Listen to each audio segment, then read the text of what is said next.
तुमने कहा था कि आज रात्रि हमें पूर्ण एकांत चाहिए। हाँ, फिर भी यहाँ चली आई। मुझे ज्ञात है स्वामी कि आपको डाकिनी, शाकिनी और पिशाचिनी को जागृत करना है, किंतु पत्नी हूं मैं आपकी, आपका आधा अंग। इसलिए तो पत्नी को अर्धांगिनी भी कहा जाता है ना। मेरा संसार तो आप है लंकेश। आपसे मेरे जीवन की डोर बांधते हुए मेरे पिताश्री ने कहा था, मंदोदरी, अब से तुम्हारा घर द्वार ये लंका है। तुम्हारा मान सम्मान, तुम्हारा सिंदूर, तुम्हारा सब कुछ तुम्हारे स्वामी लंकेश है।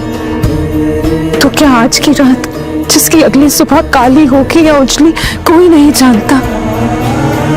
इस जीवन पर भारी रात को क्या आप मुझसे यह अधिकार छीनना चाहते हैं कि मैं अपने स्वामी को जी भर के देख भी ना पाऊं?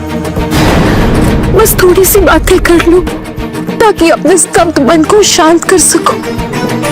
महारानी मंदोदरी, हमें ज्ञात है आपका प्रेम, आपकी निष्ठा और हमारे प्रति आपका समर्पण।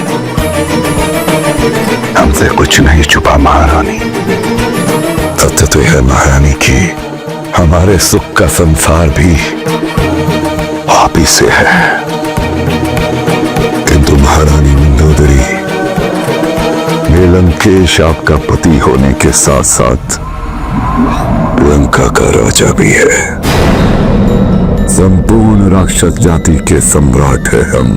हमारे अनेक दायित्व और कर्तव्य है महारानी, जिन्हें निभाने के लिए समय बहुत कम शेष है। इसीलिए हमने माता कैक्सी को यह सब कहा था।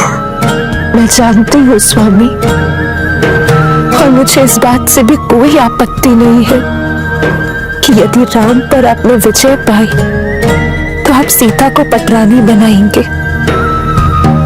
हर राजा महाराजा का यही तो अधिकार होता है ना। किंतु मेरे जीवन में सब कुछ मात्र आप ही से है। तो क्या मेरे जीवन साथी का साथ सदा बना रहे? क्या इतना भी अधिकार नहीं मुझे? आपको क्या लगता है आज की रात्रि हमारे जीवन की अंतिम रात्रि होगी? नहीं, मैंने ऐसा तो नहीं कहा। मैं तो बस इतना कहना चाहती थी। महारानी मंदोदरी, आप जो चाहती हैं वो कभी नहीं हो सकता। अब ना कोई क्षमा, ना कोई शरण और ना ही कोई समर्पण। हमारा सब कुछ इस युद्ध की भेंट चढ़ चुका है। अब इस युद्ध की देवी को या तो लंकेश अपने शत्रु वनवासी राम की बलि चढ़ाएगा, या फिर स्वयं बलि वेदी पर चढ़कर अपने भाइयों और पुत्रों से जा मिलेगा। किंतु इसके अतिरिक्त और कुछ नहीं होगा।